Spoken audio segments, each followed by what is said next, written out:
Have you ever thought it would be fun to be a queen? Well, think again. Being born a queen bee sounds fancy, but it's actually full of trouble from the very beginning. So, why does it really suck to be born a queen bee? Because it's dangerous from the very start, stressful every single day, and filled with fights to the death. You don't get to choose it. One moment you're a tiny larva, just like all the others, and the next you're shoved into a special royal cell, fed only royal jelly, and told your life is going to be completely different from everyone else. Sounds great? Not really. The first shocking thing is, the queen bee's DNA is the same as all the other female worker bees. There's nothing in her genes that makes her special. It's her food that changes everything. While worker larvae get royal jelly for only a couple of days, the queen gets it every single day until she grows up. This food is packed with protein, vitamins, fats, and even antibiotics. It's like the bees are saying, we're going to force you to be different, whether you like it or not. You don't get a say. She grows fast, bigger than everyone else. So the worker bees have to build her a special cell. It looks like a peanut, and it's much larger than normal honeycomb cells. It sticks out from the hive. If you were tiny and just born, this would be a strange new world, and you're trapped there, while you change from larva to pupa to fully grown queen. The entire process takes only 16 days, faster than workers or drones. But there's no rest, no play, and no freedom. By the time she's ready to hatch, the workers cap her cell with wax. She has no idea what's coming. When she finally chews her way out, tiny and pale, she's immediately faced with one of the most stressful moments of her life. She has sisters, other queens, about to hatch too. And guess what? She must kill them. Yes, she has to find them and sting them to death, sometimes even before they've hatched. It's survival or death from the very first day. If you thought leaving the cell was the end of the hard stuff, you're wrong. Right after emerging, the new queen must decide, stay in the hive or leave with a swarm. What is a swarm? It's when half the bees abandon the hive to find a new one. The queen doesn't get a vote here either. The decision is all about survival and control. Sometimes the old queen is still alive, sometimes not. Either way, the new queen has no freedom. If she stays, she must prepare for deadly competition with her sisters. If she leaves, she must travel with hundreds of bees, finding a new home while carrying the weight of the hive's future. And if more than one queen is born at the same time, they fight. Only one can survive. The battles are brutal. Stingers designed to kill repeatedly. Workers can't help. There is no mercy. You win or you die. Imagine being only a few days old and already fighting for your life. Not exactly the glamorous royal life people imagine. Once the queen survives and becomes ruler, her life doesn't get easier. She leaves the hive only twice in her life. Once for her dangerous nuptial flights to mate, and once if the colony swarms. During her first flight, she travels miles away to a drone congregation high in the air, where she mates with 10 to 20 males from other colonies.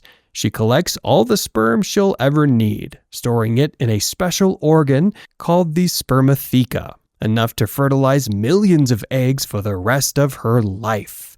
One wrong move and she could be eaten by a predator or killed by the weather before her royal duties even begin. The mating itself is brutal for the males. They die after mating. Their reproductive organ is literally ripped out and they fall to the ground dead. Maybe it's worse to be a dude bee. Meanwhile, the queen survives, carrying their sperm for years. But the whole process is risky, exhausting, and leaves no room for mistakes. After returning from her mating flight, the queen begins her life's work, laying eggs. From then on, she rarely leaves the hive again, only if the colony swarms. Her life becomes a non-stop cycle of work. Zero breaks, total responsibility. In her prime, a queen can lay up to 3,000 eggs per day, more than her own body weight. She walks across the hive, placing a fertilized egg to make a worker or queen, or leaving it unfertilized for a drone. Thousands depend on her productivity every day. If she slows down, the hive senses it immediately. They may start raising a new queen. Her value measured only by how much she lays. Hardly worth the crown. Despite her power, the queen can't survive alone. She depends completely on the workers. They feed her, clean her, digest her food, remove her waste, groom her constantly, protect her from danger. She's never alone. Well, maybe this is worth the crown.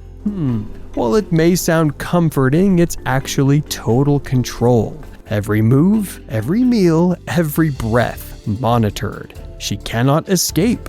She cannot rest. She cannot choose. The queen also controls the fate of others through her eggs. She decides whether each becomes a worker, a queen, or a drone. But the colony isn't fully under her control. If she's weak, workers may start laying their own unfertilized eggs, creating chaos.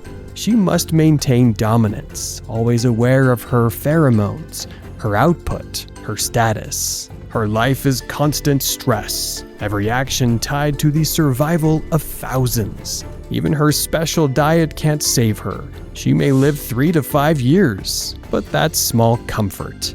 As she ages, she slows down, and the hive notices immediately. They begin raising her replacement. The deadly cycle begins again.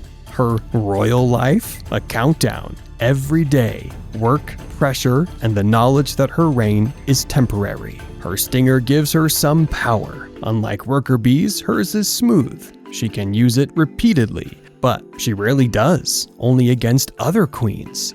To humans, she poses almost no threat. Her survival depends entirely on her attendants. Her life revolves around control, work, and vigilance. She's royalty in name. But her reality, responsibility, confinement, pressure from start to finish. Eventually, the queen's life ends the same way it began, full of struggle. If a new queen is ready, the old one may be killed in supersedure. Sometimes she's forced to leave, sometimes challenged by her own daughter. Either way, her death is not peaceful. Always surrounded by drama, always under threat, never truly free. Her body dies, her pheromones fade, and the hive immediately begins raising another. No mourning, no respect, no final rest. Her work ends, only to be replaced. You are trapped, fed one special food, forced into a role you did not choose. Your sisters are your enemies, your freedom gone, your worth measured by how many eggs you lay. Not to mention the male bees. The queen has no play, no choice, no safety. She lives under constant surveillance, in constant danger, and her end is often violent. Replaced by another queen, the same cycle begins again. It may sound glamorous to be royalty, but it's actually one of the hardest, most dangerous lives in the animal kingdom. What do you think? Would you survive life as a queen bee? Drop your thoughts in the comments below, and let us know if any of her struggles surprised you. If you enjoyed this story, click on the next one. You'll be amazed at what you see.